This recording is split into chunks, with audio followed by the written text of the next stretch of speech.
Monsieur le Premier ministre, Mesdames et Messieurs, vous le savez, le Premier ministre l'a rappelé, l'épidémie ne s'est jamais arrêtée dans notre pays. Elle a en revanche ralenti considérablement et notre action collective, votre action, a permis de sauver de très nombreuses vies. Nous sommes parvenus à casser les chaînes de transmission, les chaînes de contamination, grâce aux mesures prises, grâce aux gestes barrières. C'est ce principe de limiter la circulation du virus qui guide toutes les mesures qui sont prises dans notre pays et d'ailleurs dans la plupart des pays du monde depuis des mois. Le virus, nous devons continuer à le traquer. Cela repose sur 3 enjeux que le Premier ministre a énoncés et sur lesquels, à votre demande, je vais revenir peut-être un peu plus en détail encore. Tout d'abord, pour traquer, il faut tester. Vous le savez, lors de la vague épidémique, nous avons considéré tout malade suspect du coronavirus comme malade a priori, avec ou sans diagnostic biologique, à l'instar de ce que nous faisons dans notre pays depuis des décennies, pendant les épidémies grippales notamment, et suivant ainsi les recommandations internationales. Depuis, les choses ont évolué. D'abord, les recommandations scientifiques, françaises, internationales, nous ont dit de tester davantage. Notre connaissance du virus nous a incités à tester davantage. Et enfin, nous avons tout mis en œuvre avec les laboratoires publics et privés de notre pays pour être en mesure de tester davantage. Je m'étais engagé lors d'une précédente conférence de presse à ce que nous puissions progressivement tester jusqu'à 700 000 Français par semaine. Grâce aux efforts de tous, et je veux les saluer notamment en période estivale parce que personne n'a chômé. Je pense aux directeurs des labos, aux médecins biologistes, aux techniciens de laboratoire, aux préleveurs, qu'ils soient secouristes, étudiants, aides-soignants, infirmiers, à toute cette chaîne de biologie qui a permis de réaliser cette semaine 840 000 tests en France, c'est-à-dire au-delà des objectifs que nous avions fixés. Et comme le Premier ministre vous l'a dit, à raison, cette augmentation n'est pas terminée. C'est un effort de diagnostic et de dépistage sans précédent dans l'histoire des maladies infectieuses en France. Je me suis entretenu avec les laboratoires hier, à qui j'ai fixé un objectif de monter à court terme à 1 million de tests par semaine. Alors pourquoi 1 million de tests? Ce n'est pas un totem, c'est juste le reflet de notre capacité effective de tester. Cette capacité doit être désormais, pour la France, en mesure de nous placer parmi les pays en tête, dans le peloton de tête. Nous le sommes déjà, nous sommes dans le top 10, dans le top 8 peut-être, et nous voulons aller au-delà. Mais pourquoi nous voulons aller au-delà? Encore une fois, pas pour le plaisir d'avoir un chiffre. Ce que nous souhaitons, c'est rendre disponibles les tests pour tous ceux qui le nécessitent et pour tous ceux qui le souhaitent. Nous nous sommes donné les moyens de le faire, notamment en élargissant la liste des professionnels autorisés à réaliser ces prélèvements et en levant l'obligation de prescription.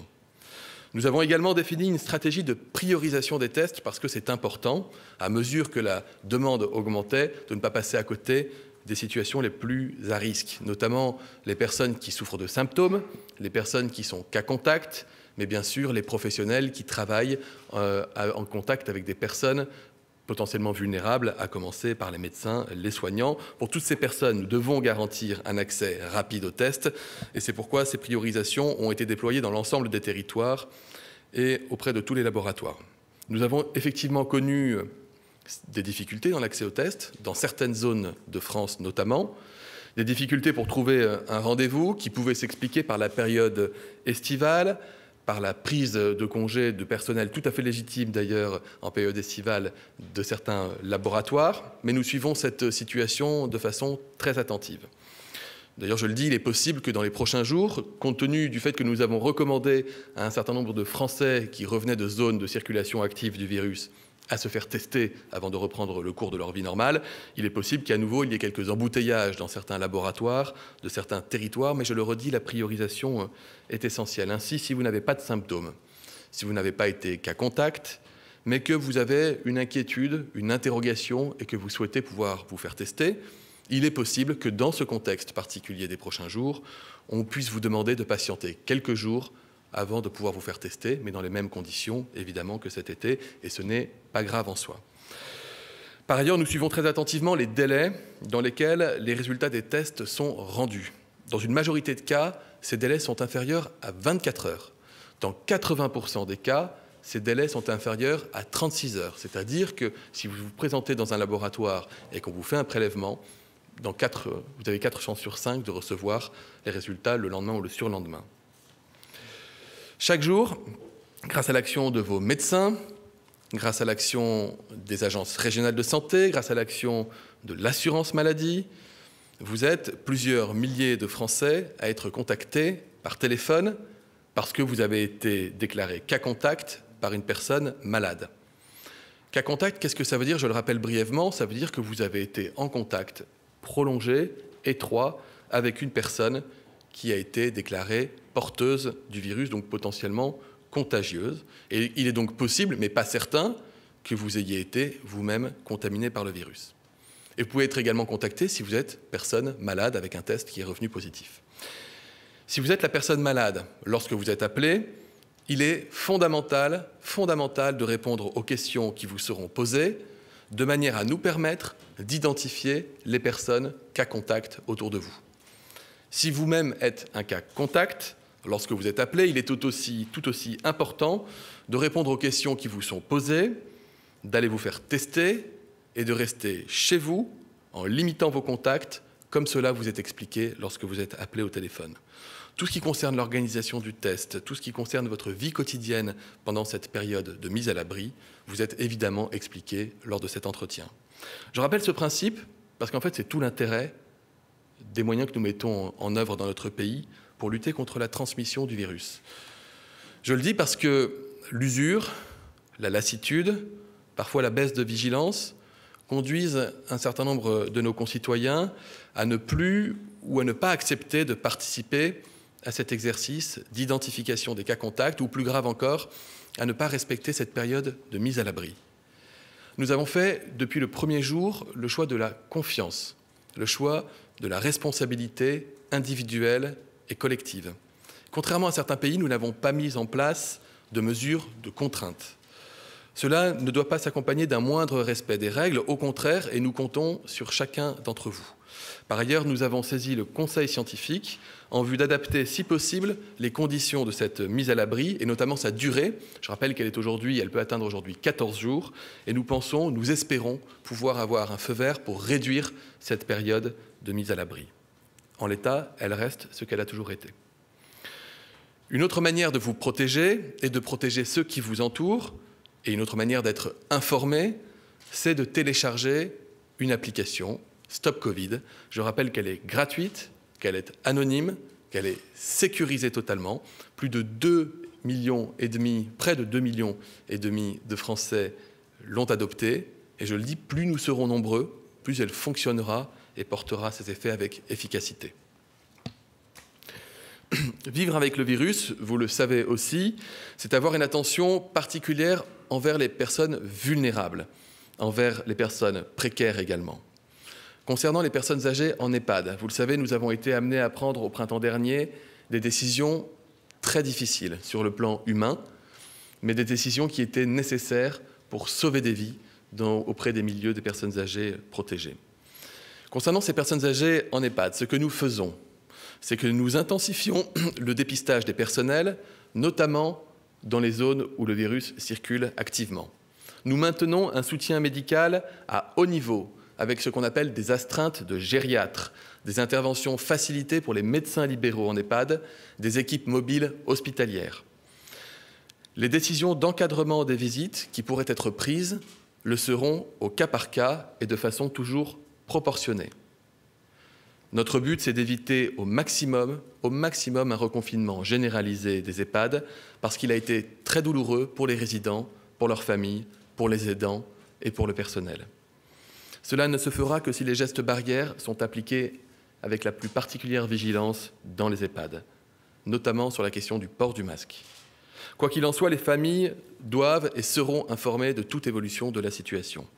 Concernant les personnes âgées à domicile, nous maintiendrons ce qu'on appelle les opérations d'aller plus vers les personnes à domicile pour que la mise à l'abri ne soit pas synonyme d'isolement. Nous pouvons compter sur la mobilisation des collectivités territoriales avec des appels réguliers, du portage des repas. Nous maintenons la consultation spéciale bilan et vigilance auprès du médecin traitant. Enfin, concernant les personnes fragiles de retour au travail, Je le dis, notre priorité reste bien évidemment la santé des travailleurs, mais nous devons aussi nous préoccuper d'éviter des risques de désinsertion professionnelle après un arrêt d'activité très long de plusieurs mois. Les personnes vulnérables, en raison de leur état de santé, qui étaient jusqu'ici en activité partielle, vont donc pouvoir reprendre leur activité professionnelle, mais elles ne le feront qu'avec des gestes barrières renforcés, conformément aux recommandations du Haut Conseil à la santé publique. En particulier le port d'un masque chirurgical qui devra être fourni par l'employeur. Cette décision a été prise sur le fondement de l'avis du HCSP pour protéger les plus vulnérables. Et nous garderons encore la possibilité d'un maintien d'activité partielle pour les plus vulnérables, en tout cas les plus fragiles des vulnérables, ceux qui présentent un risque particulièrement élevé de développer une forme grave de Covid-19. La précarité, c'est aussi les moyens de protéger et d'équiper les personnes qui souffrent de la précarité au quotidien dans notre pays. Tous les citoyens doivent pouvoir évidemment bénéficier des protections ad hoc. Personne ne doit être gêné dans la possibilité de se protéger comme n'importe quel citoyen en raison de difficultés financières. C'est pourquoi le Premier ministre l'a détaillé, je n'insiste pas, 100 millions de masques au total ont déjà été distribués, la moitié par la poste, aux personnes en difficulté financière dans notre pays.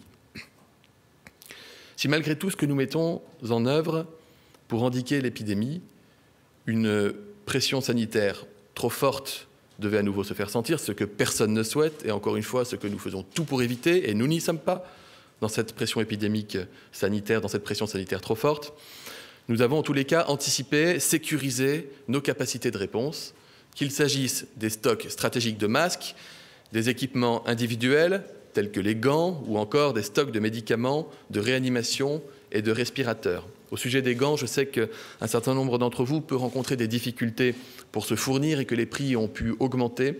Je rappelle que nous avons passé une commande pour 400 millions de gants, 60 millions arriveront dans les prochains jours et nous évaluons la situation et prendrons éventuellement un arrêté de plafonnement des prix sur les gants si cela devenait nécessaire.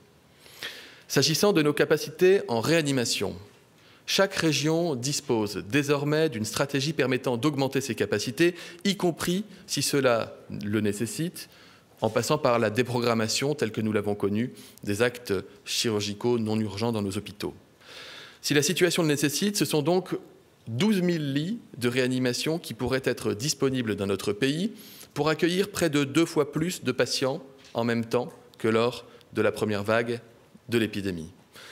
En anticipation, une attention particulière, bien sûr, a été portée aux ressources humaines, organisation des équipes en réanimation, constitution de réserves régionales de volontaires pouvant répondre dans l'urgence à l'appel des établissements, formation renforcée des soignants. Enfin, nous disposons de stocks de médicaments de réanimation. Vous savez que c'était un point particulièrement difficile pendant la première vague, un point d'attention très fort. Et nous avons pris les devants, de sorte que nous sommes aujourd'hui en mesure de fournir des médicaments de réanimation jusqu'à 29 000 malades en tout, au total, en réanimation, c'est-à-dire à nouveau près du double que le nombre de malades que nous avons soignés dans nos réanimations au cours de la première vague épidémique. Un mot sur les masques pour les soignants, pour lesquels, vous le savez, nous avons passé des commandes massives, un chiffre, 4 milliards. C'est le nombre de masques que nous avons commandés et qui sont livrés toujours progressivement, à la fois en provenance des productions françaises qui ont augmenté massivement, mais également par des ponts aériens ou des ponts maritimes en provenance de la Chine. Nous avons décidé, à la demande du président de la République, de porter un stock national de masques à 1 milliard, 800 millions de masques chirurgicaux, 200 millions de masques FFP2. Ces stocks sont en cours de constitution et seront atteints d'ici à la fin du mois de septembre. Par ailleurs, j'ai demandé aux établissements de santé ainsi qu'aux professionnels de santé libéraux de disposer eux-mêmes d'un stock pouvant leur permettre de tenir face à une crise sanitaire de 3 semaines, ce qui décuple nos capacités de lutter contre toute forme de carence. Et la plupart des établissements de santé remplissent déjà ces objectifs. Je voudrais vous parler de l'innovation pour terminer, parce que se préparer face à une crise sanitaire, c'est également se mettre en position d'accueillir les innovations sous toutes leurs formes.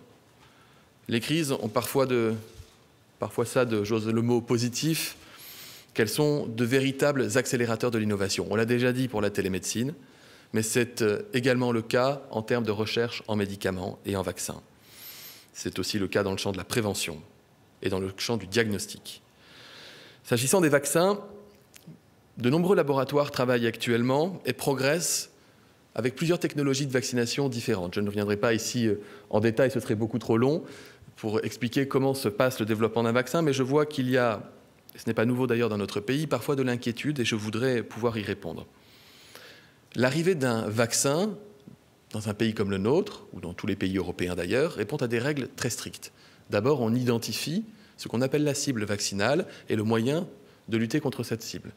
Ensuite, on va tester le produit chez des personnes saines et éventuellement sur modèle animal, puis on va développer des essais à plus grande échelle, ce qu'on peut appeler les essais de phase 3, pour vérifier si, 1, le vaccin est efficace, et 2, s'il n'a pas ou peu d'effets indésirables. Et lorsqu'un vaccin remplit ces conditions, alors il peut bénéficier de recommandations d'utilisation, d'une autorisation de mise sur le marché par les autorités sanitaires et évidemment d'un remboursement. Le jour où nous proposerons aux Français un vaccin, c'est qu'il sera à la fois efficace, sûr et qu'il aura rempli toutes ces conditions, sans attendre, au-delà du fait que nous accompagnons des industriels, français mais pas que, à développer de la recherche vers la vaccination. Nous avons passé ce qu'on appelle des précommandes auprès de certains laboratoires qui sont en avance de phase de développement, ceux qui sont les plus près du but. Certains nous disent qu'ils pourraient y arriver peut-être d'ici la fin de l'automne. Nous verrons, je n'ai pas de réponse fixe à cela. Et nous avons décidé, à la demande du président de la République, de travailler à l'échelle européenne avec la Commission européenne pour pouvoir préparer l'arrivée de vaccins et faire en sorte que tout le monde puisse en bénéficier. Concernant les traitements du Covid, la prise en charge des patients fait l'objet depuis le début de l'épidémie, vous le savez, de recommandations qui sont strictement fondées sur les résultats de la recherche scientifique et médicale, actualisées régulièrement par le Haut Conseil de santé publique, en fonction de nouvelles données qui peuvent arriver à la fois de la France et à la fois du monde entier. Nous en sommes toujours au stade de la recherche scientifique. Et j'entends les impatiences, mais je le redis, le temps scientifique, le temps médical n'est pas le temps politique. Il faut du temps pour développer un médicament qui soit fiable et sûr. Cela étant, nous accompagnons de grands essais thérapeutiques menés en France et à l'international, qui peuvent être conduits par des institutions publiques ou par des laboratoires privés. Et nous avons mis, et notamment la recherche française, a mis en exergue certains traitements d'intérêt, comme le traitement par dexaméthasone, qui est un dérivé de la cortisone et qui réduit les formes graves dans de nombreuses situations. Nos chercheurs travaillent, croyez-le, d'arrache-pied. L'innovation concerne aussi la biologie médicale de manière à faciliter les tests.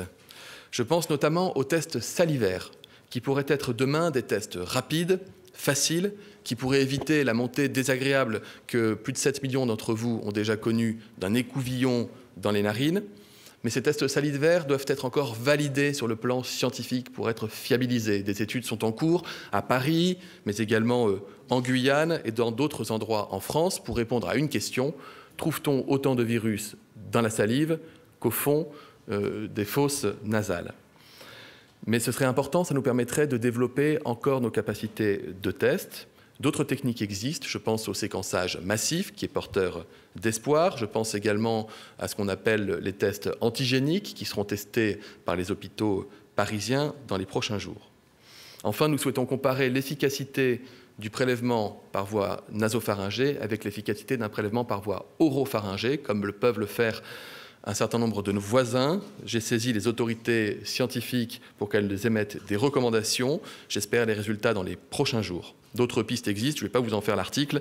Non pas que le sujet ne soit pas passionnant, mais je ne suis pas certain que tous les Français qui nous regardent partagent ma passion pour les stratégies de diagnostic et de test. Mais à cette occasion, je tiens à faire un clin d'œil et à remercier vraiment les nombreuses PME françaises qui se sont mobilisées et qui continuent de se mobiliser et qui sont remarquablement créatives dans le champ de l'innovation. Vous l'aurez donc compris, ces innovations, nous nous y préparons, nous faisons tout ce qui est en notre pouvoir pour les faciliter et demain pour les déployer, dès lors que la communauté scientifique et les autorités sanitaires les auront considérées comme fiables, sûres et efficaces pour nous aider à lutter contre l'épidémie.